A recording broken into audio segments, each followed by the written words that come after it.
This is the first episode of a new series known as Ska History Hour, and we are proud to present and announce Mealticket as our first band. Mealticket was a ska punk band with elements of hardcore and some funk vibes in their early years. They were from San Fernando Valley area in California, formed around 1991 and disbanded around 1997, releasing two full-length albums, an EP, a demo tape, and an anthology album out of Japan, which I don't even have either. Guys, if you want to introduce, ladies, if you want to go ahead and introduce yourselves, we could start with Janai and then go around. Ooh, you made that sound so French. I was going to say, I've never heard your voice. I'm Janai, lead singer extraordinaire. Oh, wait, is that it? Am I supposed to say something else? No, that's it. So just your position in the band. Yeah. And then we'll go on. I did all the dancing. I'm Richard. I played the trombone. I'm David. I played bass. Go, Jim. I'm Jim. I played saxophone. I'm Bill. I played guitar for a bit. For a long time. I'm Ricky. I played guitar for a bit. We also have on with us. Oh, sorry, guys. We also have on with us Jose Rojas, who is one of the members of this Ska History Hour. I'm Daryl Rubio. Unfortunately, your band member Dennis, the drummer, was unable to attend tonight, but we just wanted to give him a shout out. All right, Dennis Leipert. Yeah, Hey, Dennis. All right, so we're going to first start out with my first question, then we'll go over to Jose. So whoever wants to answer, can answer. If you all want to answer, you take your turns. That's perfect. So the first album, we'll go with Misconceptions, had a couple different band members and instruments from 94 until the lineup was really solidified in 95. The trumpet was out in the band. Jim joined in on sax. The change up from drums was to Dennis. Can you guys expand on the lineup and the instrument change in the early years? How did that all happen? I think what I wanted to, say here was that with Mealticket, it really kind of grew out of a music program at our high school, at Van Nuys High School. Bill was there, I was there, my brother was there, and Derek was there, and Chris was also there. So we were all just like hanging out and jamming on weekends and playing, and that's really the genesis of the band. Yeah, I mean, like literally, and I know there's a further question that kind of touches on this, but I learned how to play upbeat skank guitar from Dave in a hotel room in Orlando on a band trip. We had some, we had some No Doubt, like live No Doubt tape from back in the day from like Northridge, Cal State Northridge or something. And, here I was trying to wrap my head around, going from playing big band swing guitar to ska, which is literally 180 degrees different. So it goes back to that. I mean, we were, to Richard's point, we were just goofing off and we had no clue.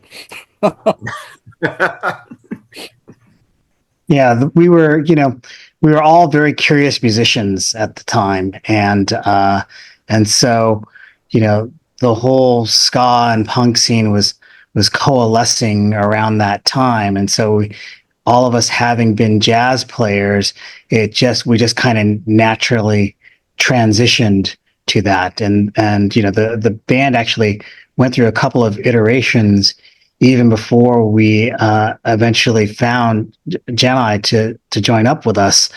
And yeah, Derek and Chris were a big part of that because they were involved in that program and were really phenomenal players. And we were all just kind of kids trying stuff out, and we just ended up recording a record together after we were able to find Jedi, and it was it was a fun thing to do as kids, right?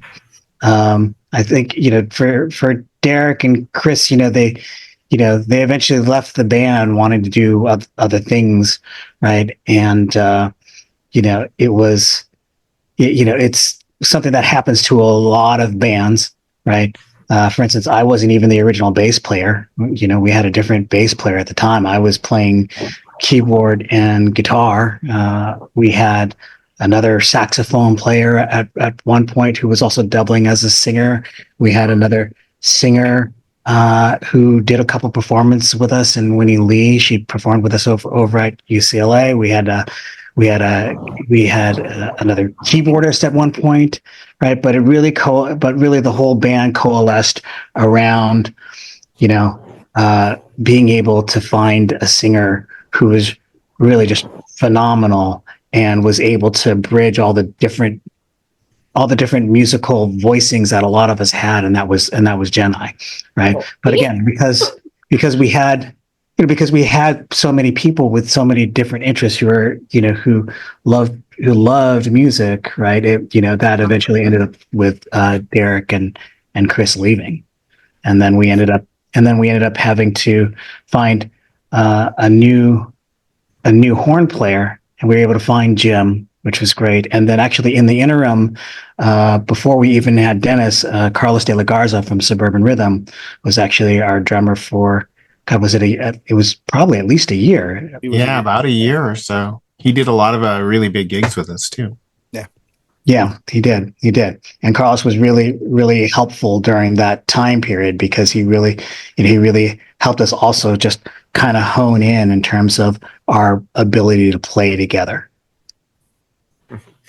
I remember seeing them when I was in high school, and Derek was the trumpet player. I remember going up to him and going like, "You guys are like the best band here," and he was so nice. He was like, "Oh, don't say that." And I was like, "Well, I mean, like, we're only here for you." It was a place in Orange County called Cafe Nove, but they used to call it Cafe No Pay. Yep. And I remember me and my girlfriend at the time, we used to go see you guys all the time over there. And then we would just get like so jazzed up. We're like, "Oh my God, Mealticket's going to play. Let's get in here." So that was like so exciting for me. And yeah, we loved going over there. It was like it was the weirdest spot in Orange County that you had to like really look for. And because it was like on Orangethorpe, I think. In a strip. Yeah. And so we used to go see you guys play. We're like, "Oh my gosh, these guys are going to go on." We're like, "Yes." And then yeah, you guys had the lineup change, and we still like went to go see you guys. And yeah, like I was like a fan before I was even like considered like to play anything. So that was cool. Thanks for being a fan. So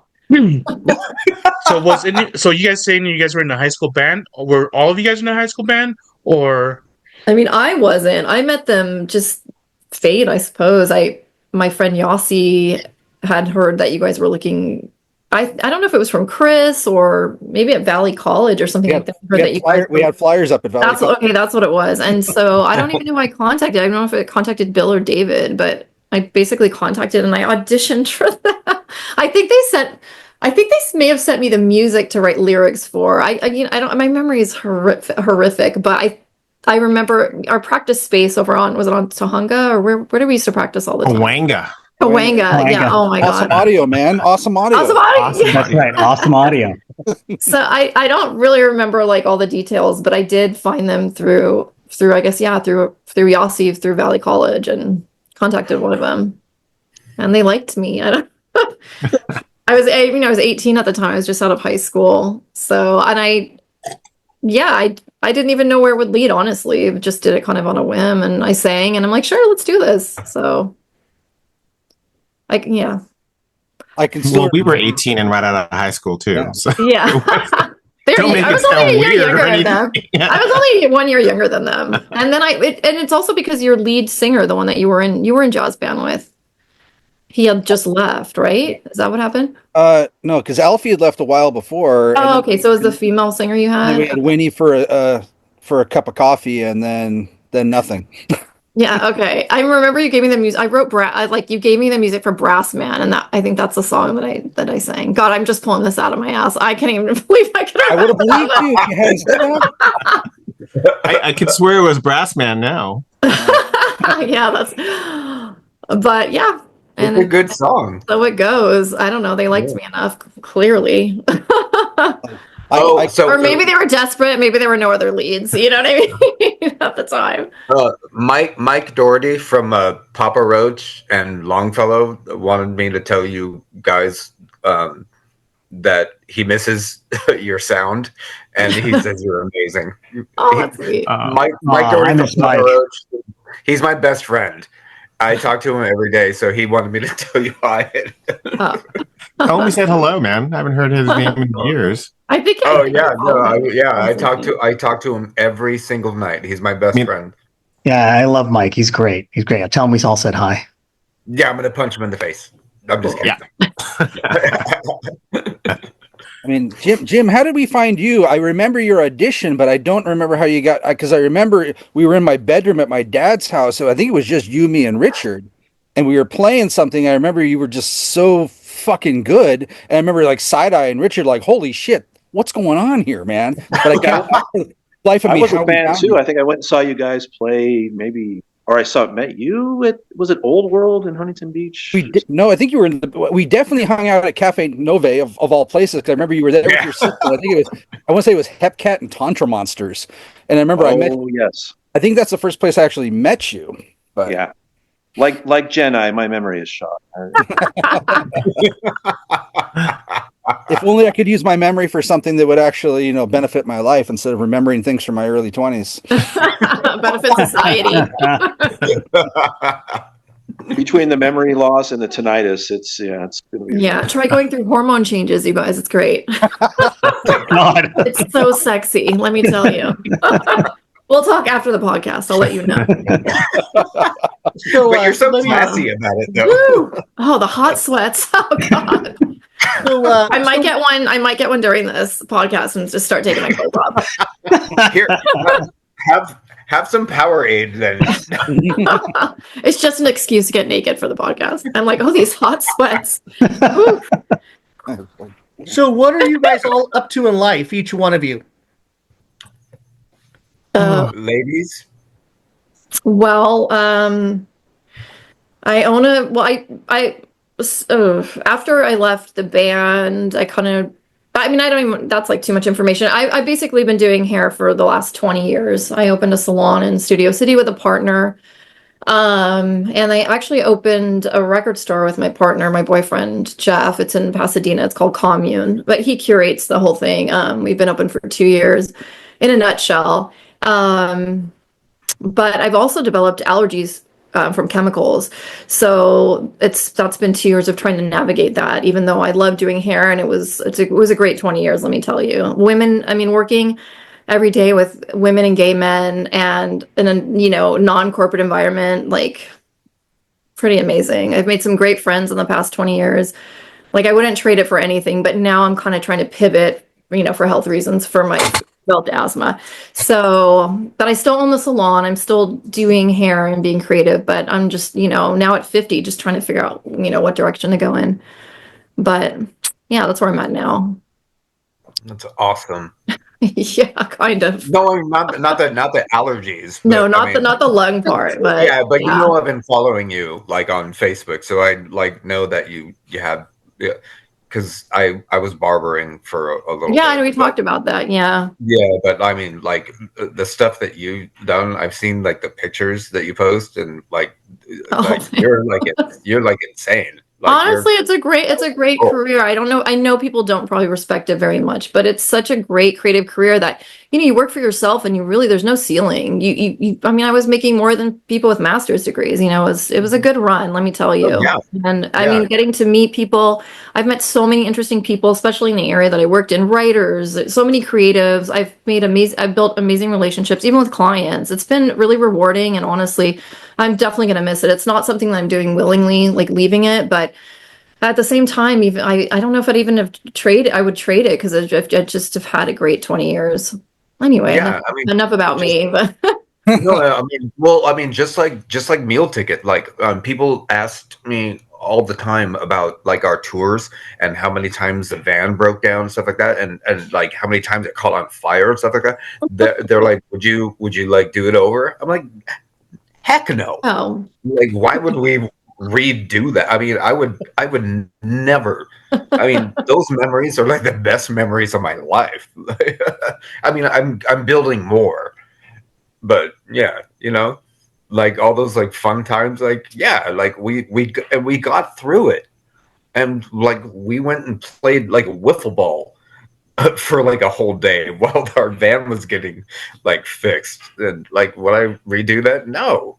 Heck wait, was no. that with Muse? I wonder in like Montana or something like that. Where was? No, that we were. Yeah, that would. I Go think ahead. that was Illinois, Rockport, Illinois. I think. Where was? What was the time that we got in the truck and ran with a bunch of like Oh, that was when that was, I think, Wyoming, and yeah, then Wyoming. like Okay, we That went was in with you the close enough. that was because the last stand of the fart ass. yeah, and then we left it there, but we went in with you because they kept on going like, come in and meet grandma, and then like So they kept scary. on asking It you was, to do it, and we're like, no, we're not letting her go in there alone. it was like You know? I mean, yeah, we got picked up by like a bunch of rednecks. They turned out to be really nice, you know. Yeah, they were cool. And then we almost like there was a semi truck that was in front. We were all like in like slabs in the back, and then there was like a big rig truck that like kind of like T-boned or whatever you call it, like right in front of us, and we almost hit that, and then we were on our way to I think Las Vegas.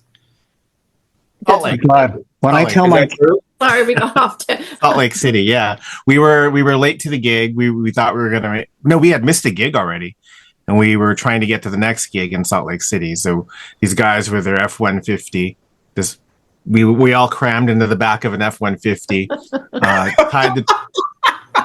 put the trailer onto the F-150, and then got to Salt Lake City probably at 11 o'clock. Missed the gig.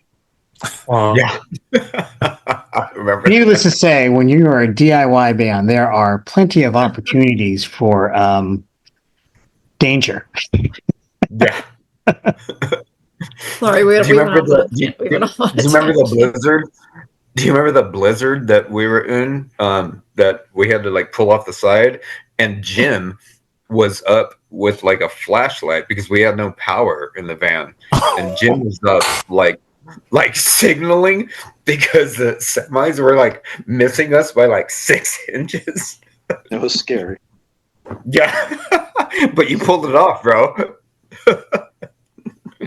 Oh, Yeah, where Pulled did it off. Oh, Richard? Richard turned off his camera. But anyway, we're talking about what we're doing. Bill? Yeah. Oh yeah, what are you Bill? doing? Yeah, let's segue there. Yeah, Bill. I'm doing the same thing I was doing even back then. I've been at Universal since I graduated high school, working on movies. And nothing's changed much. Just Nice. I don't know, just never stopped doing it, and somehow they haven't figured out that I'm an imposter and can my ass.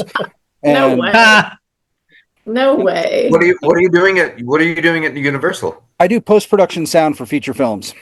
Oh, It's kind of like the equivalent in music of like a second engineer. I'm not mixing, but I'm the one that keeps the room actually functional. So That's yeah, rad. I work on the biggest stage. The biggest stage. That's the only thing I can say. I guess I kind of know what I'm doing. Yeah, But yeah, you do. He's being we only- modest. Come on, we Bill. Yeah, don't be so only- humble. You're Come on, Bill, you've badass. got the longest IMDb credit of all of us. So right. Yeah, but a lot of it is shit, man. It's like when It's you're longer than his claim beard. yeah, your claim to fame is you worked on every Fast and the Furious movie. It's not exactly the flex that it feels like, you know. Hey, you're working. You know, the industry's taking a hit, man. The last Oh 2 years. no, my pretty time's bad. coming. My time's coming this year. No. No, it is. I'm gonna have a lot of free. But I was telling Daryl before you guys got in, I am okay with it. I haven't had a slow year since 2010, It sounds So- like it. so I'm okay with it. Yeah. Early retirement, Bill? No. Uh, Yes, but still got to go 8 more years. Okay. But yeah, I've been doing pretty much that in some way, shape, or form since, like I said, since out of high school, and definitely while we were still playing. I was working there and working on movies even when we were playing. Because I, like the night I destroyed my knee at the San Bernardino arena at that stupid skank. Oh, yeah. Oh, I forgot God. about that. Oh, Yeah. Bill. No, I I remember remember that. when Bill would buy like SG guitars, like I've got one right. It's candy. still sitting right there. I'm Be looking like, oh, right there's a at it. new one here. Guitars were more affordable then, but still. Jesus Christ! It's the same one I've always had. You know. Oh, right. Nice. Awesome. Yeah. That Awesome. shit's 30 years old, man. Damn. But Here, put that Worth a camera back fortune. on that. I want, dude. That thing's sick. yeah, nothing much has changed there. But yeah, that night, that's the night I destroyed my knee and had to go to work. I was in the ER until like 6 o'clock in the morning and went from there to work with a full leg brace on. What we San do. The Bernardino sacrifices Arena. we made. The Oh. sacrifices Bill made for the band. Fucking. That's the second show I played with you guys Yeah. at San Was it? Bernardino. You were God, you have a good you remember that? Yeah, it was because I got lost and I didn't know where I drove there, and then Alex Desert from Hepcat and Craig, well, rest in peace. They were out there smoking. I didn't know where to go, and they're like, "What are you doing?" Because I was this like kid, and they're like, "What are you doing back here?" I go, "I'm playing a show with Mealticket." They're like, "Oh, okay, come over here." And like they showed me actually where to go for that show. Like they were so nice. And so I actually became friends with Alex, who became an actor. He was on Baxter. Well, I mean, he was on the movie Swingers. There's a ton And of then- stuff. Yeah. And so I became friends with him because he used to come into Amoeba Records when I worked there, and he used to always he called me like a nickname for some reason, but that was like kind of funny. He always remembered me because of like some of my tattoos that I had back then. I didn't have this many, but yeah. Good So times. who's next? Jim, what are you doing? Oh, hey. Don't get I- too excited. Jim. Oh, me. The No, enthusiasm. Hold on, I just posted a picture of me and you on Facebook. You saw that, right? But like Bill, I've been in the industry. I've been with Walt Disney Company for like 15 years, doing distribution stuff. We get shows ready for overseas markets. It's kind of a boring thing, but that's what I do. That's not boring. And you have a son that is playing baseball. Yeah, he's, You produced. Amazing baseball. he's going. He's playing. He's a pitcher, a lefty at USC, a freshman. So I'm excited for the upcoming season. See what. Wait. He's already in college. It's freshman Yeah. year. And Bill, you have two sons. Like Yeah. I have How old two are they men. now? Yeah, they're men, man. They're almost one's 25 in a few more weeks, and the other one's 16. So Oh, 16. Okay, yeah, I knew you had a youngin. He's still in high school. Okay. yes, going to where I went to junior high, which is so weird. Really? Cool. Yeah, Bolton Junior High on Kester Boulevard. Oh, I lived on Kester years ago. Anyway, nobody cares. Pass the mic on to the brothers. Hey, Bill has a high school kid. I teach high school. So Yeah. there you go. There's a connection. Nice segue. Taft. Taft. Yeah, Taft High School. You're still at Taft, huh? I'm many years still a ago? Tafter. And he has to worry about school shootings. And school shootings. And, yeah. Rich, that's how many a- years now? Are you carrying, Richard? Are you? Not yet. That's not even funny. I don't know why I'm laughing. That's terrifying. That's not that funny. Stop. Richard, how many years Yeah. have you been there now? 20 something? I started at Taft in 2002. I remember that. Yeah. I Yeah. remember when you started there. Didn't you start like substitute? Didn't you both start substituting first? Yeah. I start, well, kind of when we were doing all the meal ticket stuff, I was substituting for sure. Right. Which was a great gig and a good way to lose sleep because like you would or we'd play a gig in like Corona or something, and then I'd be up at 6 o'clock in the morning the next day substituting for, I don't know, third grade over in Pacoima. I remember Richard's stories of just being harassed by middle school, junior high kids, just like nightmarish stories. Oof. I learned quick that if you're going to be substituting, that you should be in elementary school. Yeah. You got the height advantage. Totally. And Dave, you're still practicing law, right? Yeah. The whole time I was in Mealticket and then Pushover, I was in school, and then I was in law school at the same time, and then I ended up starting out my law career being an in-house attorney at Epitaph Records, of all things. And I was there for a few years. And then after that, the man who hired me over there started a music department at another law firm that did mostly actors and actresses in Santa Monica. And then I went over there. And then that was 7 years. And then after that, we left that because that law firm kind of imploded and he wanted to start up his own place. And he took me along with him. And it was just the two of us. And then there were 3 of us. And then there were 5 of us. And now there's, I think, 18 of us. And we have a New York office, an LA office. And we just took on a guy in Nashville to start doing a Nashville office. And it's all music law.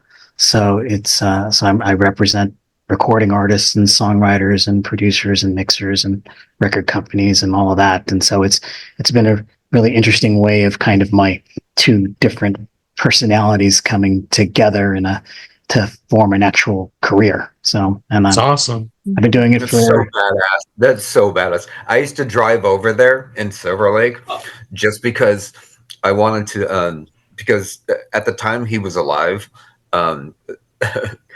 Joe from the Clash. I have him tattooed. I have a quote tattooed on my chest from Joe Strummer, and during the time he was with Joe Strummer and the Mescaleras. He was signed to Hellcat at the time. Yeah, and so I didn't have this yet, but I mean, like, he's like a huge, like, I just wanted to go over and meet him, but every time I went over there, I missed him by like 2 seconds. Like, I'm like, no. But I was like, hey, Dave. Maybe I just met it. Maybe it's better not to meet your idols. It wasn't meant to be. Yeah. Well, he's still with me right there. Cool. I know I look like I'm in jail, but it's okay. Ricky, what have you been up to? Getting tattooed, clearly. I just got done. I'm not moving to Texas because SpaceX is moving to Texas. So I was, I worked for SpaceX, and I was doing inventory control specialist for the Falcon 9 rocket crew. And now I'm at Northrop Grumman. That is wild. So I'm in aerospace. Cool. Mm-hmm. Yeah. That's awesome, guys. I don't know what more to say. Show us more tattoos. I work. Huh? Show us more of your tattoos. There you go. But Ricky, you still play guitar though. You're still playing in some bands, cover bands, right? Yeah, I still do that. And then I was playing with, I got hired by Monty Pittman, who is Madonna's guitar player. And he asked me to play bass for his Madonna tribute band. Oh, that's cool. Yeah, so I was actually playing bass for that. And then Monty Pittman from Madonna actually comes on stage with us and like plays and stuff like that. So like we did shows, like we sold out like the huge House of Blues shows. I mean, just like hundreds of people. I mean, like thousands actually. And so that, and yeah, no, but I was focusing more on like my aerospace career. And it turns out I'm actually not really stupid. I don't think anybody thought you were. Now, when you guys were out in Orange County, did you guys ever play in the Showcase Theater, or do you guys remember like all the time? Yeah. Oh my God, I had the impression of that guy. That guy, he would always go like, He's on. Oh my gosh. Yeah, he'd be like, come in, this showcase theater. Yeah, my last show ever with Meal Ticket was at the showcase. We opened for Avail of all bands. Oh, a bitch. Oh, Veil, I Right. love a Veil. How did we open for that? Like, how did we open for I, that make no sense. It still makes no makes sense. no sense. It doesn't. It does. A lot of that stuff back then didn't really make sense, right? But I think it's also like part of that era, because in that era, like there was a lot of folks like would cross different musical scenes. Kids were so interested in lots of different kinds of music, so it wasn't uncommon to have a hardcore kid who was into ska and a ska kid who was hardcore, and so consequently, you know, you'd have shows where you'd have a mixed kind of bill, right? And that was probably the result of the result of those scenes always crossing over together, and also because there's only so many different kinds of bands and so many different kind of nights, it just felt like you could book those bands together. Yeah, and we all, and the coolest thing is like most of us, we all like got along. Like it was like if it wasn't like you take a Guttermouth Voodoo Glow show in like Huntington Beach where like all the Neos showed up and like kind of caused a little ruckus, but all the other shows that we all played, like everybody like got along, and it was all about the music, and it was just all about the scene, and it was so cool, man. I mean, it's ska music, it's like dorky and happy. It's like, you don't get a lot of aggro people at ska shows, it's like, You guys play ever at the Coos Cafe in Santa Ana? yeah. Oh yeah. Yeah. That was a good place. That was that in like a strip mall kind of too? That was a house. It was like an industrial area. It's like a It was like a house. little Yeah. house. Yeah, I know we Is that played that there, one but that I was don't- right next to the 99 cent store? That's all I remember. Yeah. I know we played there. I can't even think of I'd have to see it. That's the Ooh, first we time played so many shows. Yeah, I saw it's kinda Jimmy Eat World play there once. You saw who? Yeah. I love Jimmy Eat World. Right. Yeah, I was with you, I Jim. forgot about Oh, Jimmy yeah. Eat World. I forgot about them. You guys played with Jimmy Eat World when I booked Less Than Jake when they first came to LA. Yeah, that's right. yeah. Did we Wait, play with? wait, did did we we play- play up in the snow with? Where did we play that one I time? think In we the played with them in remember that? Phoenix. I think It was like Played with them in Phoenix, I know that. Basement or Tempe at we did, oh god we damn. did the ESPN X Games, and we played with Longfellow, and I'm not sure who else, but every time they went to commercial, they had us play, and then I remember having to hold a cup of warm water because my fingers were numb. I couldn't even play, and then so like me and Rich went in like the cabin or whatever, and I ordered like a glass of like a hot tea or something like that, and I was just like holding it because I was using Dave's Gibson, and I couldn't even move my fingers, and then so like they got me like warm, but yeah, there, and then I think we played there with MXPX. I think MXPX. That's right. Yeah, It was. that's I can't even go to a punk rock show because everybody goes, did Mike Herrera just walk in? I go, I'm not Mike Herrera.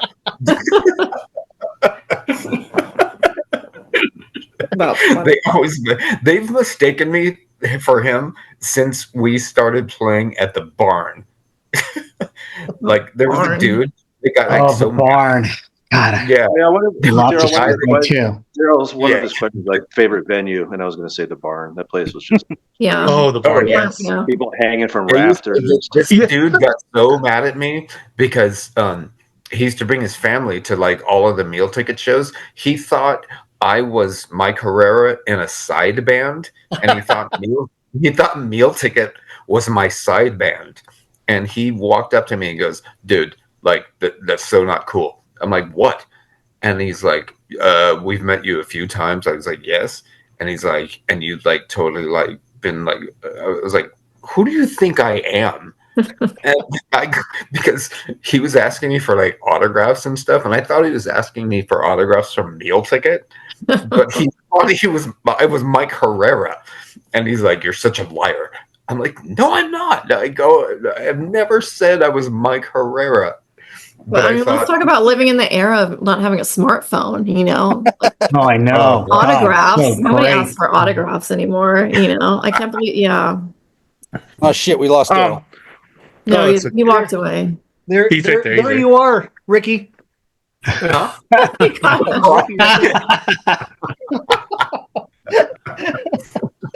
I just Now, need how my did you two. guys decide on the name I just Mealticket? need my two snake pits Oh, right I here. cannot answer that question. That would That's definitely all. be. That's all. Chris Taylor. Yeah, is that Oh, okay? That was going to be the name of his skate team in high school. That's all I Yeah, remember. oh, see, I didn't There's- even remember that. There's like a rap group called Meal Ticket. oh, really? There is Well, now, yeah. Yeah. yeah, Yeah, that I've was seen that. 100% Chris Taylor. That's funny. So I got a question here. So you guys, as a national touring band, what was your favorite memory while you guys were on the road? Maybe like a show you guys played with a certain band or certain state? Thought about this. I mean, for me, it was all those Utah shows. They always brought out a good crowd. Exactly. Talk about happy. Talk It was about a- happy It was a people. great crowd. We made enough money so we could eat, because they bought all our crap. We always had a place to stay. Yeah, we always stayed. Oh my gosh, who's fan? Lou Eastman. Yeah, Lou. Yeah, we Lou's always stayed with family. Luisman's family. Yeah, Yeah. yeah. They had chickens, and they had like kind of like a little mini farm going in the back of their house. What was his band's name again? We should say, yeah, we should say it's Commercial that that's from Oh, Swim yeah. Herschel Swim. Okay, Yeah. yeah, Lou from Swim Herschel Swim. Yeah. yeah. We had potato guns we'd fire in the backyard. It was good. Oh, I remember that. I Oh, remember wait. that. That was at Lou's. Yeah. I have fond memories of driving with my car had no air conditioning and driving to like through the desert to Phoenix and just like just sweating, our balls off. I don't have balls, but if I did, I would have sweat them off. Like all the things that you could endure when you were young that I could never tolerate now, I One of mean- the funny thing, the memory that I have from that is you and Carlos walking out of the van and like going straight into the pool because it was so hot. Wait, was it in the evening when we were at that hotel? Yeah, I can't remember. I don't think it was in the evening. I actually think it was during the day, but it was. Oh, God, I don't even remember It was that. Ugh. it was one of those really, really hot trips. We did go to Phoenix quite a bit, I remember. Yeah, Didn't we did. Yeah. I mean, those were good shows. Those were fun. What venue did we play at? Kind of don't remember that one. My memory is so shot Hey, like yours. Dave can tell you how he got held up at God. one point in Nolans. Yeah. I remember that. Wait. Was that when the guy was like? He thought we accusing stole him the of mic or stealing, like, a something? microphone. Yeah, he But- thought we stole a microphone, and I decided to. No, You know. Dave like manned up, dude. Like I've never seen this shit before, dude. Like I was like, I'm never like messing with this dude.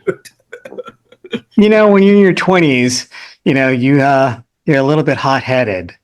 So the guy was not being nice at all, and so I just kind of had a lot of words with him. Whereupon he decided to pull a 38 on me, which was really fun, and I distinctly remember daring him to shoot me.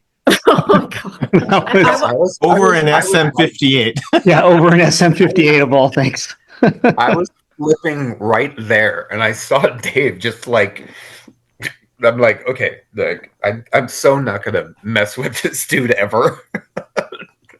What about that house party we played where the sound something failed? Like I don't know if it was a sound system or mic. Remember that? It was like I think it was with Bill. It was there was a university close by, and it was like in the basement That's or when something. when we opened up for the Skeletons, and then we played in like a football field, and then right after that we went to a house party. And Oh, that's that's right. like, That was the Riverside. basement. Riverside. I have video of that somewhere because Chris Munch from the Killingtons was there, and he's sitting there on the ground.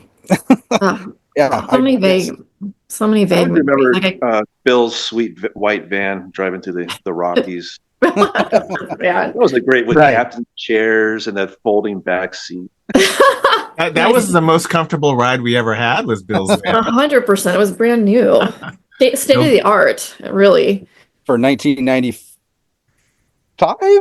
Yeah, I mean, we weren't like a wild group of kids. I mean, I could speak for myself in saying that like I didn't really party much in the band. I can count the few. Oh, I was telling Jeff this earlier. One of my most favorite memories was when we went to play Berkeley Square, and then Dave had a friend that owned the Chinese restaurant.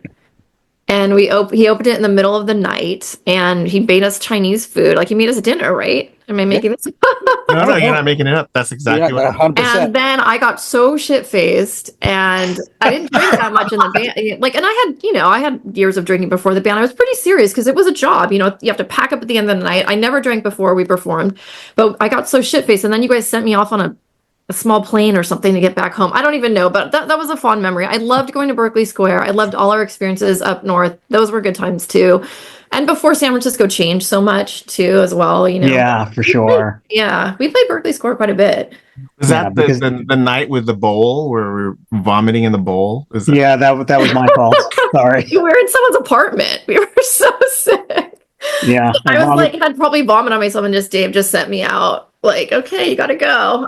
But honestly, we were maybe having a female too in a band changes the dynamic too. But we weren't like a bunch of we weren't like partiers. On occasion, yeah, maybe people drink a beer, but we weren't really wild kids, right? No, we didn't go out and like do the town or anything like that. Yeah, so no, we really kind of enjoyed playing. That's what we enjoyed doing. I think we're pretty serious, to be honest. Yeah. I know. I wish we had some like salacious stories for you. For me, my favorite part of touring really is just kind of the silliness and the absurdity of like what that whole experience was. I mean, you have to think about it. The 90s, nobody has any cell phones. Yeah, exactly. Right? There's no smartphones. You have to talk to people. Right. You have to talk to people. Right. You're paying for gas with cash. Yeah. Right? You're hoping to make enough money off of merchandise, right? And the show guaranteed to be able to make it to the next town, right? I mean, you think about it. And then we had Amanda's dad to like threaten people if they didn't pay us. Right. So, it's like a different time, man. Like you can sell 5 T-shirts and get to the next town. So, yeah. I mean, that's I mean, it's grueling. It's grueling work. Number one, and number two, but it was also like really good memories because you had people, us as bandmates. We had to really rely upon each other, right? And we have these like funny experiences with each other, right? And just kind of experience the absurdity of wow, we're teenagers and early 20-somethings just getting on the road for the hell of it to play music. Right. I mean, just think about that. That's just so weird. We slept anywhere. We'd sleep anywhere. We'd sleep in our cars. Sleep on the floors of hotel rooms. If we didn't have, this is so common. This is the way for every band. But even if we didn't have anywhere to sleep that night, I would just say on stage, "Hey, we have nowhere to stay tonight. Does anyone want to put us up?" And of course, plenty of young people would put us up, or their parents had homes or basements. It's just a great time. Like it's. Do you remember the time that we played like near like a college or something, and then like we were all kind of like a little like dirty, and all these like frat boys like invited us over to their frat house, and they let us like shower there. They let us do our laundry. Does anybody remember that? I remember getting locked in like someone's bathroom because the door handle came off from the front and I was locked on the Well, I remember losing you in Denton, Texas. Oh God. Oh yeah, Dennis got really mad. I went off to find some equipment, I think, or something. And Rich were like running around the town, like screaming your name out, like, "Where is Jenna?" I got lectured so hard, yeah. I was so worried about you though. Wait, that's like a pun because I didn't mean to say that. That's a song. I mean, what a time to be young and tour. Like, I mean, exactly. A lot of people don't get that experience, and I mean, even being that age, you're so resilient. You're really down for anything, honestly. I mean, now it's like if I drive an hour, I'm like, am I going to spend the night in a hotel? Like, do I have to drive home? And people that we played that we played shows with and played for. I mean, everybody was so willing to help people out. Right. Other bands helped other bands. Other bands helped other bands out, and people that we played for, like John said, would open up their homes to us because they knew that we were just a bunch of crazy kids in a van. So, that was such an interesting time. What I do remember is like getting, every time we got stranded or something like that when cops would come to our aid, and we had a diverse, group as Yeah. far as ethnicities go. And honestly, they were. I do have good memories of them actually being nice. Like, am I wrong? I look back at No, them like, you're God, right. we got lucky. It's funny. I have this whole thing that I tell people that where I tell them that I learned a lot about people and a lot about kind of our country just by touring, just because of those types of experiences. Well, how about being in St. George and I'm with Derek, who's black, and we're talking to a guy with literally swastika tattoos. Right. I mean, couldn't make this shit up. And the guy was being so friendly with us, and we're just like, you know. I mean, yeah, Utah's got some scary parts to it. I mean, no cell phones, you guys. You can't record anything. I got another question. What was your favorite song to perform? Oh, Do you Bill? have one? Bill? I mean, Bill mine. hasn't even talked about his hardcore obsession. I would say, I mean, for me, it'd probably be Neanderthal just because it got a reaction because that stupid Misfits of Ska comp. It was like if we go that's to true. The opening of we'd it. go to BFE to play and like, okay, nobody knows who we are, nobody knows any of our songs, but then you whip that one out and everybody like loses their shit because they've heard it. So that was probably it for me, and that was a really good song. It is a good song. It was a lot of You fun. wrote that? Didn't you write that song? Did you I write? think Richard and I did. I think. Probably. I think it was you and I. Yeah. Yeah. Now, I was thinking about that, and I don't think there was a song that I didn't enjoy playing. It was always obviously better if, like Bill said, if there was a reaction, because we're kind of, it's a two-way street. We get off on the audience gets off on us. That sounds way weirder than I wanted it to. It makes perfect sense, you fucking pervert. Yeah. Don't tell the teaching commission I said that, please. You're gonna put this up on your Facebook. Yeah. For me, I always really enjoyed, playing, lots of the different songs, right? And yes, the reaction was always a thing. I think that more than anything was what we all really loved about playing was like this, this feedback loop of excitement between us playing, the crowd reacting, that, coming back to us and wanting us to play, even better, right? Or have more fun with it. And, so that always made playing the best. Feedback loop. That's what I should have said. Can you edit that in for me? No. I mean, thinking back to that period of time, because it feels like somebody else's life. I mean, it was only a 5-year stint, but even just having people know your lyrics and singing along with us, I mean, doesn't happen to you. I mean, not a lot of people can say that they've had that experience. And even I think, do we only play the Troubadour one time? Is that when we broke up or final? I think we That played was the Troubadour a couple times. Oh, we did? That was- Okay. But even playing at the Troubadour, I mean, that's, the place is iconic. That's a great experience too. That was when we got that stupid band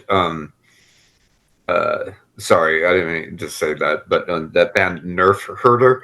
I do remember. They accused us of stealing a like a Motley Crue poster. And That's right. I do remember that. We didn't do it.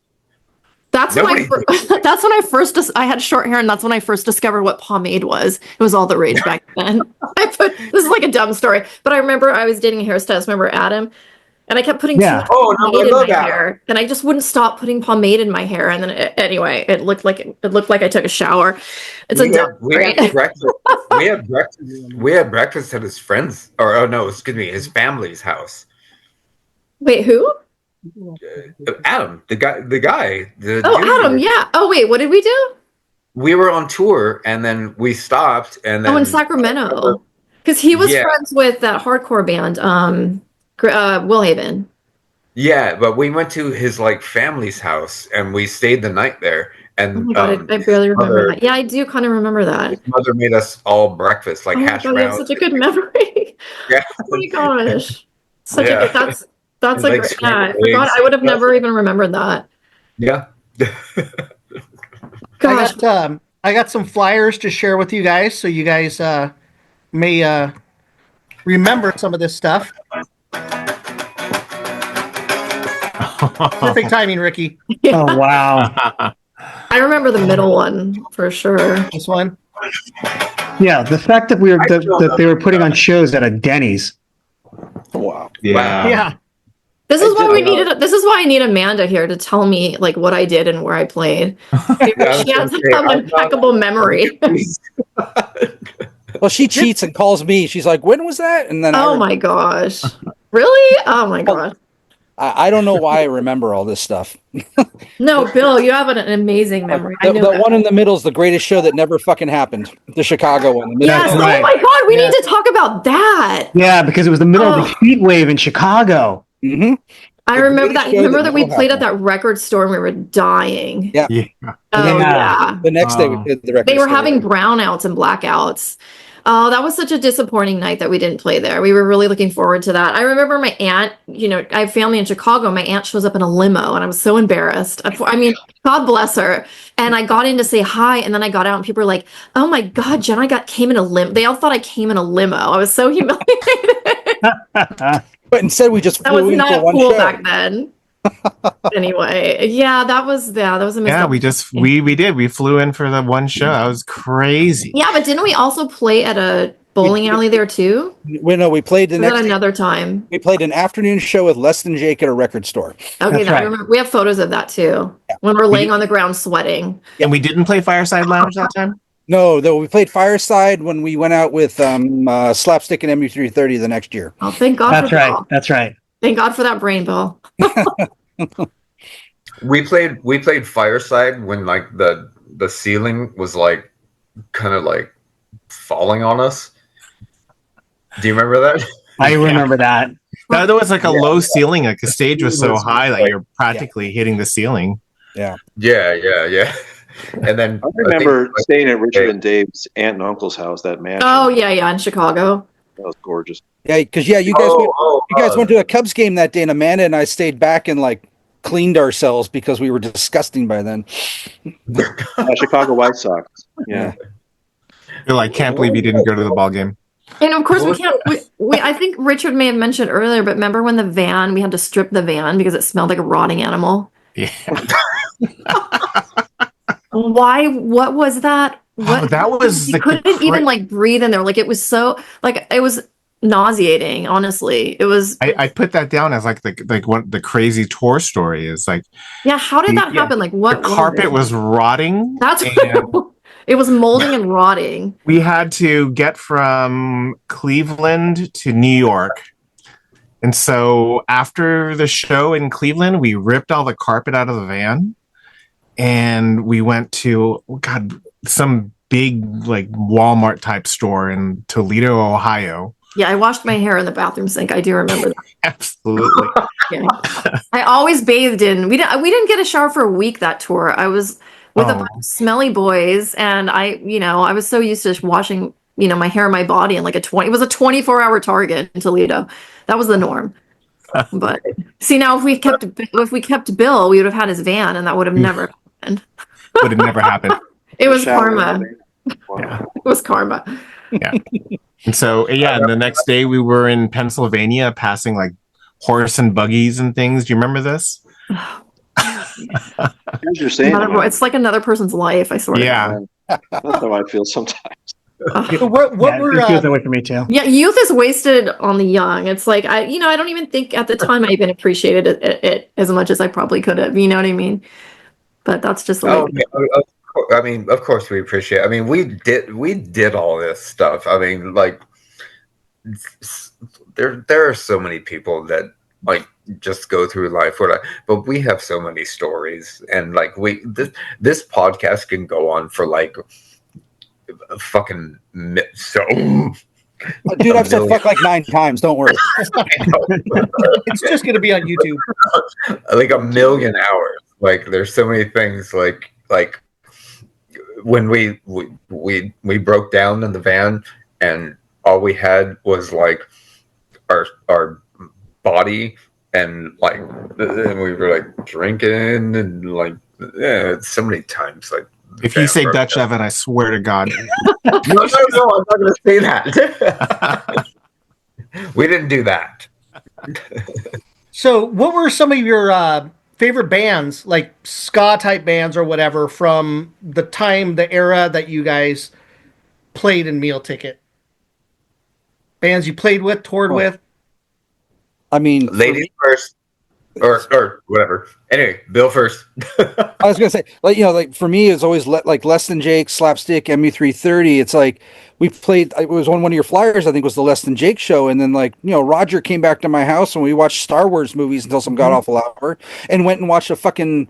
It was one of the. Was it Sudden Death the next day? You were there, Richard. Sudden Death, yeah. Yeah. Jean-Claude And, like, Van Damme. we took Good Roger movie. Lima and LTJ's roadie with us and did that. It's like. Yeah. Like I said, like Dave was talking about, it's like these memories that you just like the wildest stuff. These bands and like Les and Jake's a great example. They're still playing, Yeah. and they're still, Yeah. and they're still great.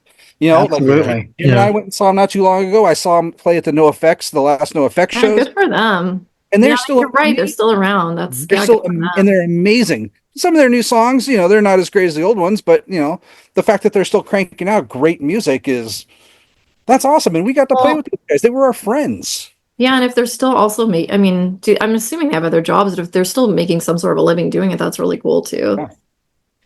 Yeah. But so for me, like my favorite band to listen to was the Boss Tones.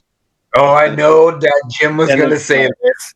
And the favorite band to play with for me was Skank and Pickle. Those guys were great. And they're just really full of energy and really nice. Although I have to say the Aquabats are really sweet guys. I feel like we always had. I mean, they drew such a massive crowd, and opening for them, we just had this instant we've played for thousands of people. I think because we played with them. Am I wrong? Like Travis I got Barker, you were great.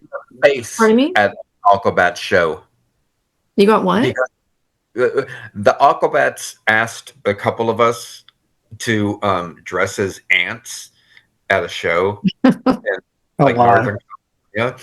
And so we did. And so we dressed as the ants because they didn't have enough money to like take their entire crew out. And this 15-year-old kid turns around and smacks me over the face because they asked us to like walk in the crowd, and we did. And this kid was like in the mosh pit. He turned around and he cracked me right in the face, and I was already like 21 at the time or something like that. And like, what can I do? And I'm like, oh, that sounds so violent for an Aquabats show, doesn't it? Yes. They were like nice Mormons. And I can't even say listen to too many. Huh? Oh yeah, of course. Yeah. We see him all the time. He was really when sweet. we first saw Travis Barker, and that's when he first started running for him. But I mean, we couldn't see him because he had that the mask on, and but yeah, no, that was the same show, and so like he cracked me right over the face, and I'm like, I can't do anything about this, and I'm not going to. Did it remind you of the time that you threw your guitar in the air and it knocked out your tooth? Oh, in New York? Yeah, New York. I remember that. Well, Dave came. Look at my tooth now, though. Looks good. Looks good. It's nice. Getting back to like the bands we listened to. I can't say listen to too much ska, but I want to know what Richard was listening to because I did share a lot of music, my taste with like Richard and Jim too, I think, because we would go to shows together that weren't ska shows. And of course, there's always like hardcore shows where like Bill. But I want to know what Richard, because like I know when I first joined the band, they were really into like Mary's Danish, and I don't know. I have to looking back, I didn't really listen to a lot of ska. Like I didn't grow up like listening to a ton of ska. I found ska like, I mean, of course, I knew the Specials, Madness, Selector. I've seen the Selector play. The first like ska show the first show I went to when I was 14, when I finally got to go to a show with my brothers, was the Pixies. So I was into a lot of different types of music, but so were they. And of course, 80s, new wave, all that stuff. Yeah. But I can't say listen to a lot of bands that we played with because I was listening to other stuff then. I really wasn't listening to ska. I think like when I think about the time, I look at like especially like Skank and Pickle and what Mike Park did, and that was really inspirational and kind of led us to what was possible, or it showed us what was possible as like a completely indie band without any support from any labels or anything like that. You could tour for months on end, you can put out records. And so, gravitating to what came out from the, Skank and Pickle crowd and Asian Man Records and all of that, that was very natural. I think at some point, not even at some point, really early on, we had the idea that if we were going to be in a band and we wanted to do something fresh and original, we couldn't make it an insular, only listening to ska music, because that was a good way to just, stagnate what we were doing. So I think we all wanted to bring in, various pieces from the non-ska world. I know, we were talking about Derek and Chris, and that's where a lot of that funk came from, because they were heavily into that, and that's one of the reasons why we didn't continue in that direction. When Bill and I started doing more stuff with the band, then we started going more toward that, punk and hardcore, because that's kind of what we were listening to at the time. Of course, we like No Doubt too. I mean, Bill used to travel and see them. You guys were seeing them like in high school, right? Yeah. I probably discovered No Doubt like in my senior year of high school, when their first album. Yeah, when I first moved to Orange County, they were playing free shows at Cal State Fullerton. And so my first show when I got to Orange County was No Doubt, 311, and Korn. And it was all free. And so this is like in 1992, I think, something like that. And so I was just that was my sophomore year at Cal State Fullerton. I remember seeing them play in the quad. Mm-hmm. Yeah, that was that. Yeah. Richard and I ditched school to go see him play UCLA. That's rad. In the quad, there was all I remember. 20 people there. Mm-hmm. We ditched school to see them at Northridge too. That's true. Yeah. I saw Hepcat when I was in high school. I went to a show. Those guys were always first class. What, Hepcat? Yeah, I started because they were local too. So I was introduced to them in high school, and then I always enjoyed seeing Hepcat. They were a good band. Yeah, good musicianship. They're great guys. Yeah, and like Dave said, like great guys. Like they're just like they're just really like put together. Yeah, and then I think even for a while we had the same practice nights for a while over at the rehearsal studio. And awesome audio. Like sometimes they would. we often had the same rehearsal nights. So it was always nice to see them. For me, like it's true. We did not listen. At least I did not listen to a lot of ska before getting into the band, and even while I was in the band, like while I listened to it, it wasn't my main listen, because we listened to a lot of Jackson 5. I remember that. Oh God! And then wait, who was the one? Wait, what about Andre? Oh, sorry, I'm interrupting. Remember Andre? No, it's okay. Wait, what? Andre Barcelona? Yeah, he would travel with us, and he'd play like a lot of metal, or like, was that like a Dawkins song, like Rainbows in the Dark? That's Dio, man. Who was that? That's Dio. Oh, okay. So Sorry, I don't know all these things, but I just remember like random shit like that. But I remember listening to Jackson 5 all the time, weird metal shit. Like Bill was also obsessed with spoken word by Rollins. So. Yeah, that's right. That's right. Yeah, a lot of jazz, and I listened to a lot of jazz vocalists. That was like big for me too during that time. But in terms of like playing, like we played with a lot of like really, really great bands. I remember the first time I played with the Skeletons, just being completely blown away. Oh, I forgot about the Skeletons. Yeah, I've seen like their level of musicianship, and Jonas's just kind charisma. of charisma, just undeniable charisma on stage. He's a great frontman.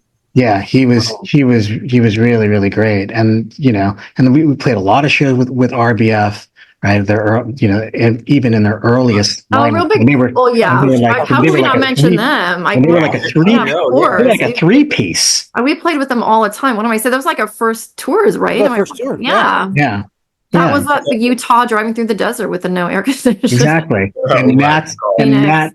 Matt had half the band in his. Well, I think he was driving a Honda at the time, and they were like Yeah, I sitting haven't seen. Yeah, on top of I each other's love Matt. I haven't seen laps, him in years. right? Not And then long. Yeah, and not long. and Suburban Rhythm, of course, was very inspiring for us because also really great level of musicianship and really good guys. I mean, obviously we thought the world of them. We eventually brought Carlos into the band, right? And those guys were always like great solid guys. Right? So we got to Yeah. play with a lot of like really great bands. We were always impressed by bands that we would see like like a Swim Herschel Swim, right? That did something that was different, right? In terms of incorporating ska music with other genres. Like that was always the most appealing thing to me. Like from the complete craziness of like One Eye Open, right? To Oh my God, I forgot about all these bands. One Eye Open. One Eye Open were God, blast from the insane. past. Was that Kevin? Did I make that up? Who was in Yeah, that? Kevin. Yeah. So Wow. I mean, I could probably like just like make a whole laundry list of them, but what I always found inspiring was, you know, watching all of those bands like take this music, which who knew that would be the music that would be able to fuse a bunch of different things together, and these bands that would explore different ways of putting all of that together, and it was good because the amount of musical vocabulary that you saw from all these different bands, like, it was just, it was astounding. It was really astounding. And I don't, when I look back on it now as an older man thinking about, wow, you have a bunch of crazy kids who have this kind of breadth of musicality and vocabulary and who are putting together their own bands. I mean, that's just what a, great moment in time. Yeah, that was amazing. Now, Yeah. I got another question. I'm sorry. Oh man, No, go. sorry, you going to say something? Nope, go. It's all you, bud. Okay. Yeah. What was the process of creating one of your songs? Like, how did you guys? Yeah. Well, can I answer real quick? I mean, I'm not the first guitar player. I wasn't the Bill is. Um, but Mhm. when we would work together, Dave would start out with something and like bring it to me and bring this like great idea, and then I would start on like my guitar part like over that. So like I think Dave like well I mean I can't say for the band before I was in the band because I know Bill um, wrote a lot of things as well. But when I got in the band, um, Dave would bring like these songs, and then so we would like put the song together, and then like Jenna would put her tip on it, and it would just kind of be like the cherry on the top, like Richard's amazing horn lines. Oh yeah, yo, yeah, Top yeah, notch. They were. They were tricky to play, but they were. Those horn lines were crazy to tell you, man. I loved it. Harmony. Really. What I'll say is that in my view, it was always a very collaborative process, right? Because what would end up happening is people would have different ideas, right? And then we would work on that idea.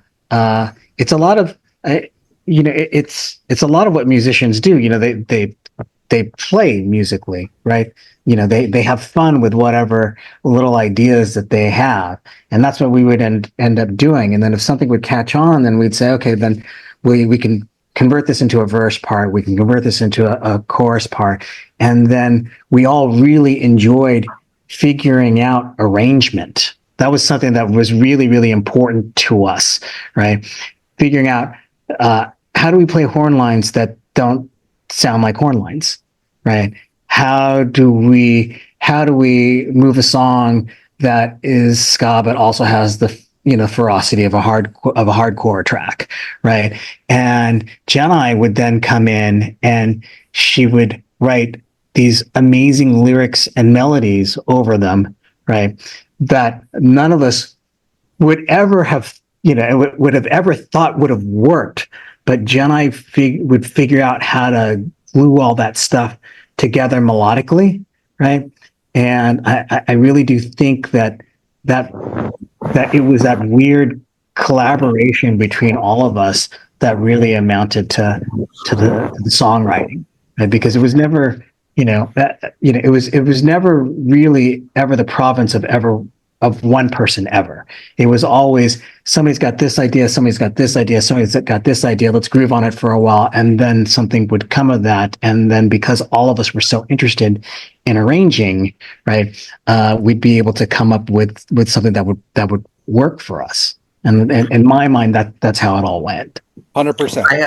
I have a very different style than Bill, but I learned Bill's parts. I messed one up once when I was in a different ska band, and we used to cover one of the Mealticket songs, and he called me out on it, and I was like learning that I was actually doing like a major chord when it should have been like a minor chord, I think. And then if my memory, I think I have like an elephant memory, and you're 100% tack on so far. yeah, so he told me, so I kind of mucked that up, but my girlfriend like thinks that I mean, and we all think and we all know that Jedi has like the most iconic, like classic, like tone. What are you laughing at, girl? It's like, you know what? You want to hear something? There was no auto tune then, so no auto tune. That's right. My I mean, it was rough. It's not like we had a ton of money to like go over parts, like know. So I mean, sometimes listening to it is very painful. No, my girlfriend will listen to Mealticket in the car on like Spotify, and she'll go like Jedi has like the most beautiful voice ever. And I can't even. Oh, well, that's nice of her. She's amazing. And so my Allison really likes your voice. Oh, thank you. Tell her I said thanks. I think one of my favorite songs. I mean, I can't. It's very painful if anyone plays it. I'm like, we'll murder you. You please turn it off. But one of my favorite songs is actually written by Dennis. It was that Better Half. Yeah, Better Half was great. I love that song. But that was like one of my favorite songs. I mean, I wrote the melody and lyrics for it, but he wrote that song, and I always like kind of I'm not even sure I like so much what I did with it, but I don't know. That was like always kind of my favorite to sing. I don't know why. Oh God.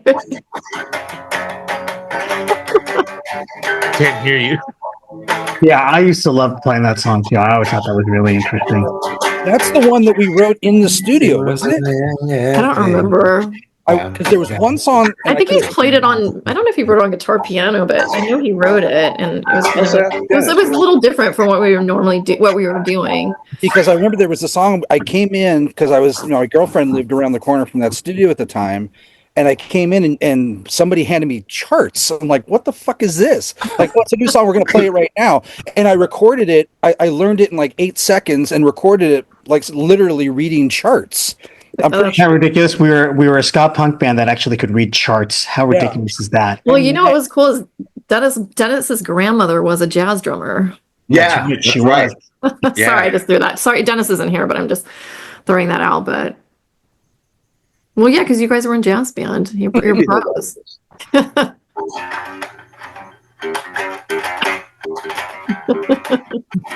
Yeah, that was going to be one of my questions if you guys knew sheet music, but you guys kind of answered that when you guys said yours in jazz. I definitely do not. I had to learn that first. And who wrote that part? Is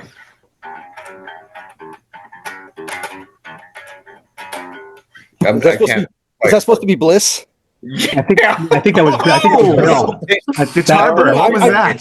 Dude, it's not like I listen to the record every day anymore. I'm just trying to hear it through a little speaker in my garage. Yeah. If it's Bliss, that was a Bill guitar riff. I'll have nightmares that we get back together, all of us, and I don't know the lyrics, and I get on stage. Do you guys ever have those dreams? That's right. You know how many times? You know how many times like bands now play with a screen on the floor with the lyrics? Really? Oh yeah. Really? I haven't been to any of those shows. They all do it. No effects did that.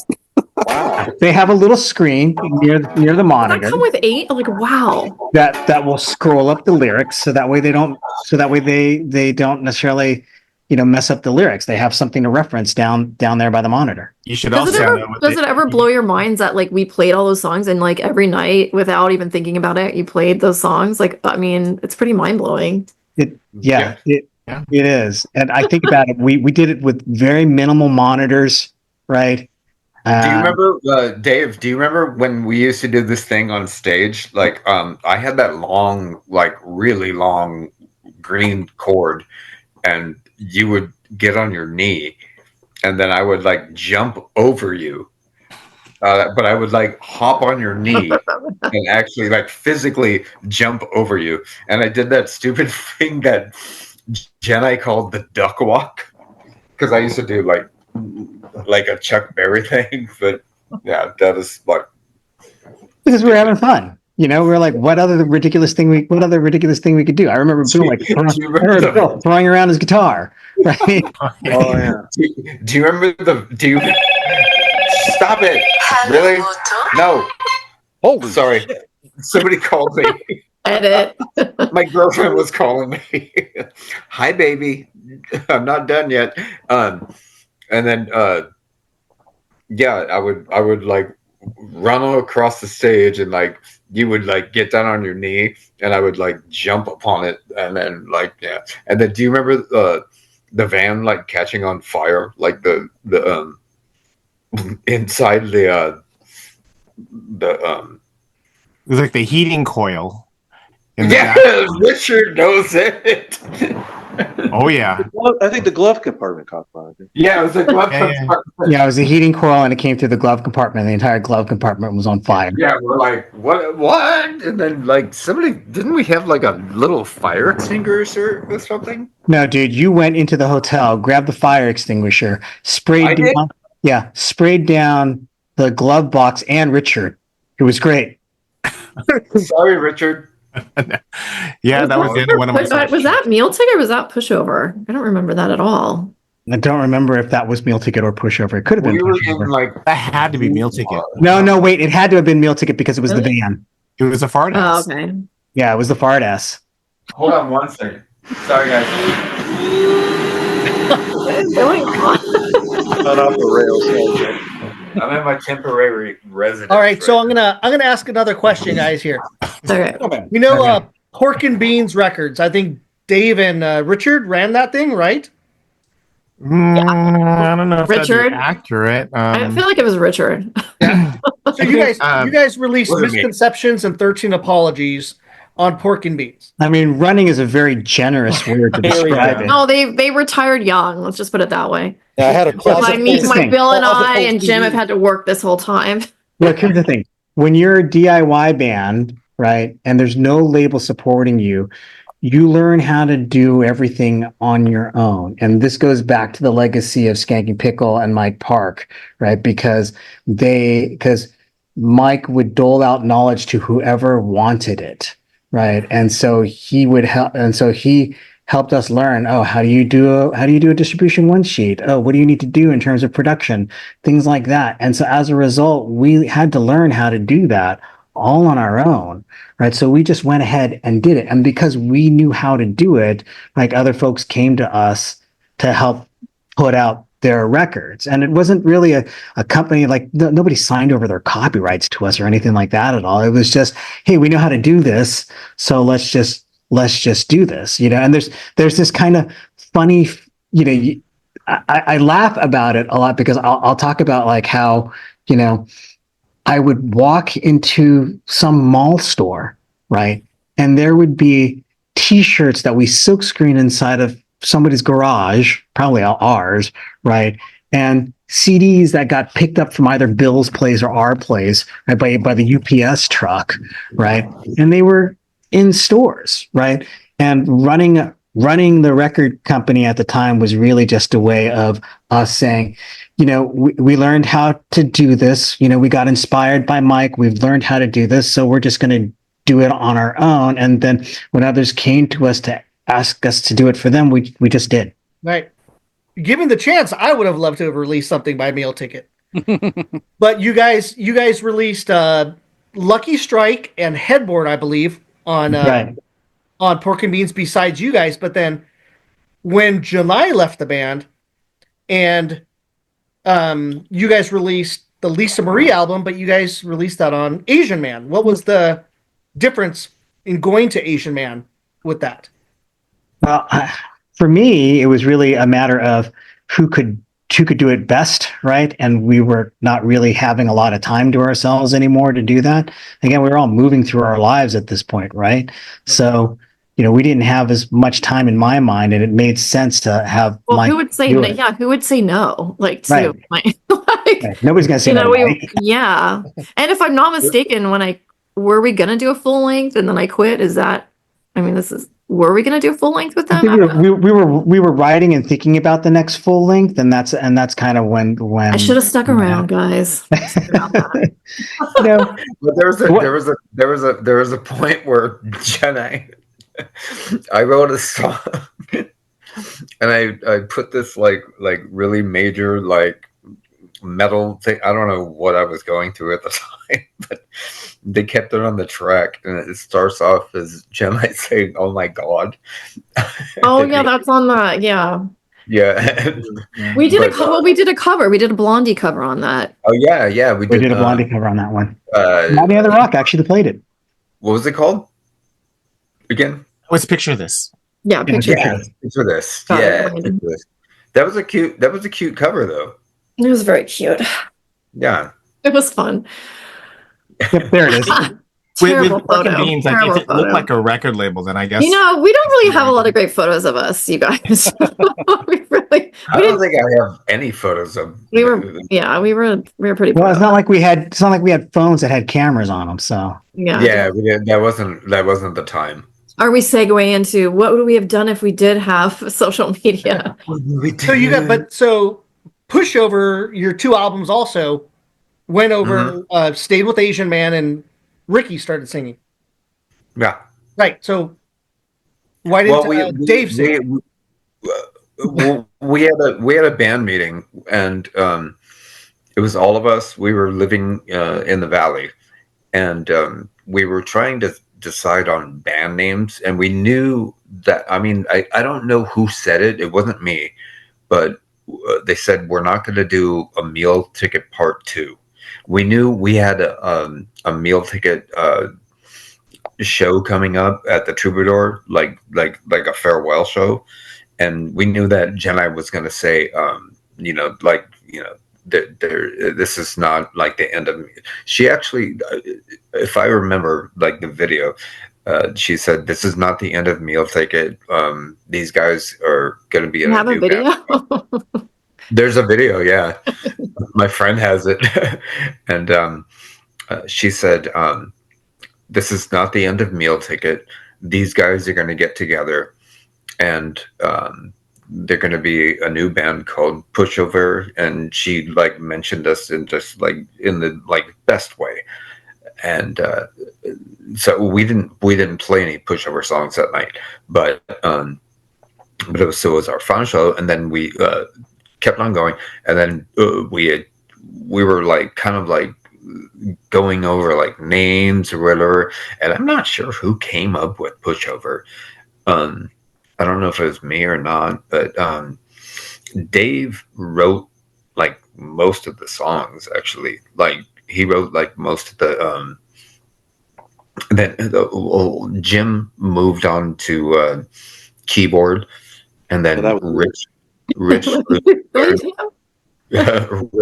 Rich learned how to play rhythm guitar, and then I stayed on lead guitar, and I moved to lead vocals, and so I was doing like the solos and stuff like that, and but everybody like stayed solid, like it was just like it was really good, and then at one point in Hollywood one day, like Dennis kind of just lost a little bit of passion.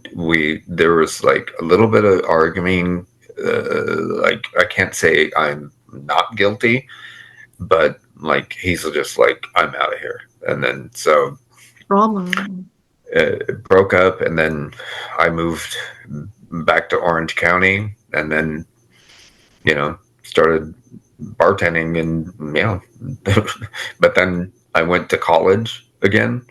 I got my degree, and then I started working for aerospace, and so that's where I'm at right now. So that's why I'm at Northrop Grumman now, putting people into space. Are you gonna get our albums out in space, Ricky? I'm gonna Out put there, them out. Mealticket cassette into the internet. It's when I was at SpaceX, it's already there. So our DNA is already in space.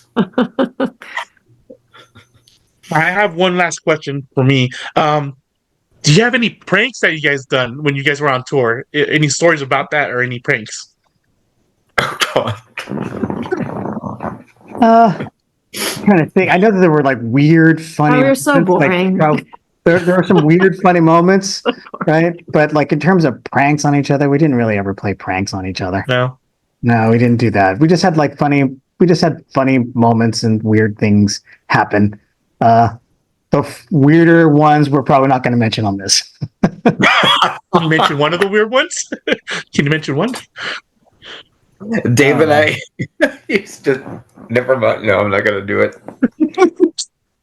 I'm not saying it, Dave. Oh, which one?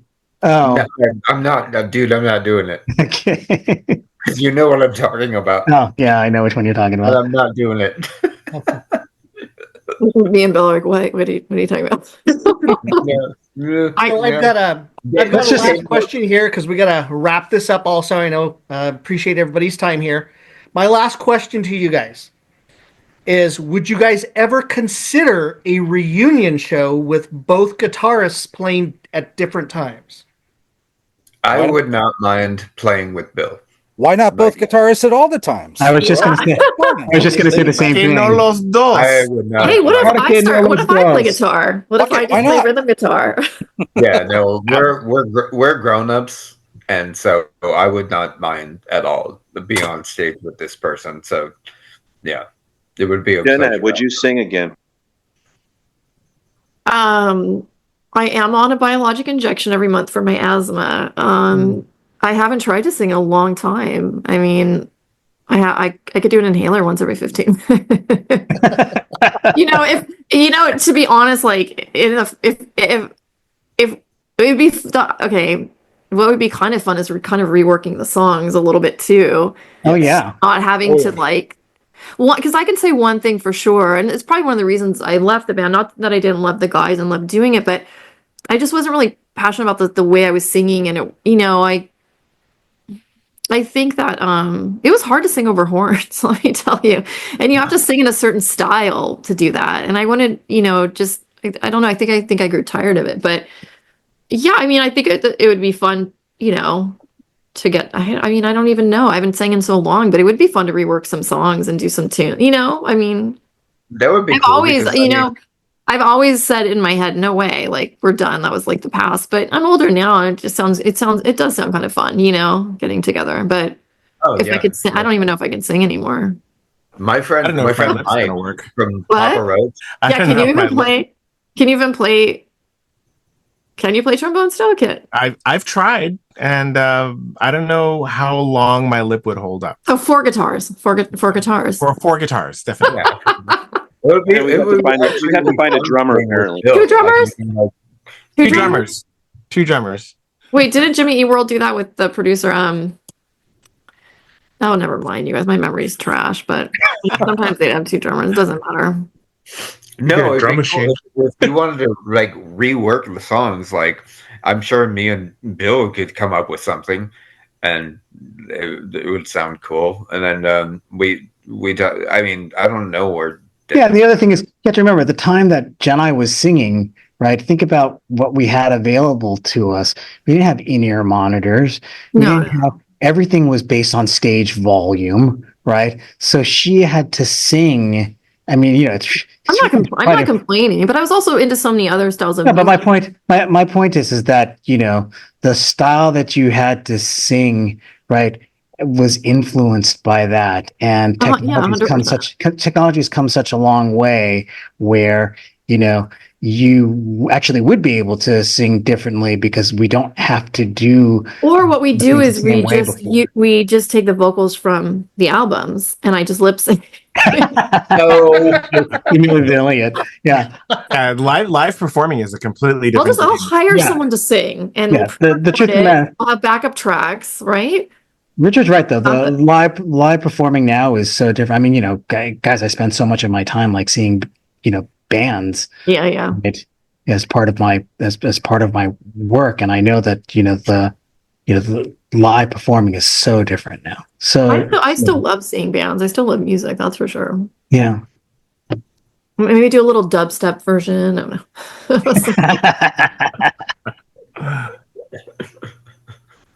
All right, cool. You guys are crazy. You have me still And we playing? didn't make your 50th, Daryl. I actually saw the Facebook Messenger, like, I don't even know, like months later. I know. I tried to get you guys and the Hippos to do it, and the Hippos committed to it, and you guys sorted in, but I couldn't get everybody on board, and then it just fell apart, and I was just My life was in peril at that time. It was not on my radar. It's so funny. Danny Ruckerson and I had a couple conversations about it at the time, so it was very funny. What if we do it for our 60th? Well, I see Danny every year because he gets me Billie Eilish tickets, which is excellent. But that we connect with that, but we still talk about the Hippo stuff because they're re-releasing some of their stuff on vinyl and stuff like that. Yeah. What about Mealticket vinyl? We only have like 7 inches, right? We have. Yeah, No, I'm talking about we have repressing at least the one. albums on vinyl. Look at I'm part of a record store and I don't have any meal tickets. Who You're even bad. has a master's? I'm like $5.99 meal You ticket. can master off the CDs now. Yeah. Right? Hey, my question really quick for everybody. Who's got the recording of Do We Know It's Christmas Time? Oh my God. Did we do that song? No, we did. No, Pushover did. I don't know who that is. I'm like, God, Oh my my memory God. is You were there. dead. All right. So nobody has that? No, I wish don't we think had like more scandalous stories for you. We were like a nice group of kids. Let's just all go, Ricky. Let's just all go. Well, let's just all beat it to Cat and Fiddle. We'll just have like a reunion. Oh gosh. Actually, getting together with everybody at the Cat and Fiddle would be pretty fun.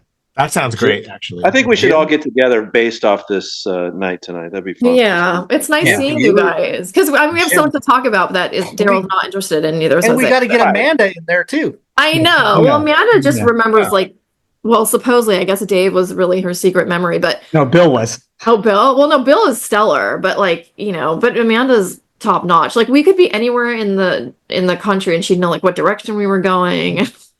We should do something besides this, and we should extend an invite to Dennis, see if he wants to do something besides. Yeah. Of course. I mean, this was really fun. I really appreciate being able to see everybody. Great. Thanks a lot, Daryl. This is so good seeing like Daryl. Like seriously, thank you so much for bringing us together. I mean, we would have done it, but I mean, like you made it happen. This is like really cool, and then it's really cool to actually reach out to Bill as well.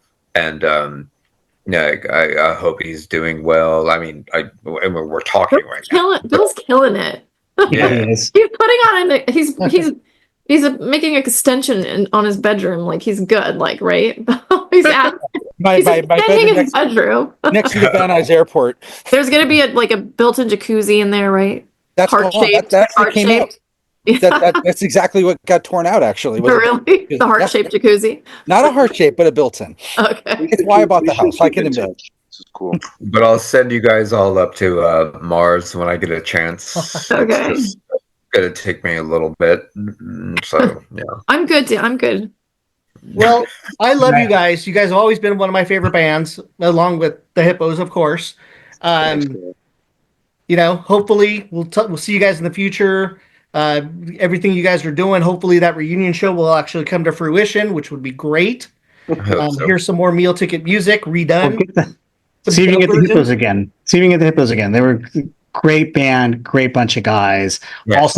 Also from the Valley. Were you guys were you guys talking about doing a house party? We there was a place in the Valley, in San Fernando Valley. I forgot what it was called. that I approached, and I was going to book the place and wanted you guys and the Hippos to play, except Ariel didn't want it in a place. He wanted it in someone's house. Like a And I house don't think party. he That wanted. sounds cool. Yeah, He that didn't sounds, want the public there. yeah, yeah. This is I don't need the pub. Yeah, he didn't want like more, The and I just unwashed. wanted friends and family to come in. Yeah. Yeah, I That's all get he that. wanted. I get Close that. friends. It's a special thing, so I totally get why Arlo would want that. Exactly, Yeah. exactly. And I mean, back in the day, you guys, I love booking you guys. You guys were one of my favorites of everything, and just all the time we spent together, different shows and all that stuff, friends. It was great. So hopefully, the future will Yeah. hold more of that. Oh, I'm for gonna us. work on that. I'll work on the Jedi hologram. We're gonna get this going. Work on. All right, let's try to all get together at the Cat and Fiddle. Last famous words. We'll figure that I'm out. like, see you in 10 years, guys. Well, on behalf of Jose and myself, we appreciate you guys coming to the Ska History Hour and talking about Mealticket and a little bit about Pushover. And you guys, you're amazing. Thank you for your time. We'll talk to you guys soon. Okay. Thanks, guys. Thanks, guys. Take care. Thank Take you, care, guys. Love you guys. I love Bye. you all. Bye. Bye bye. Like, how do I sign off? What? I don't want to leave. Okay, time. Are we done? Is it over? Go, Jim. He's still It's like recording. He's still peace. recording.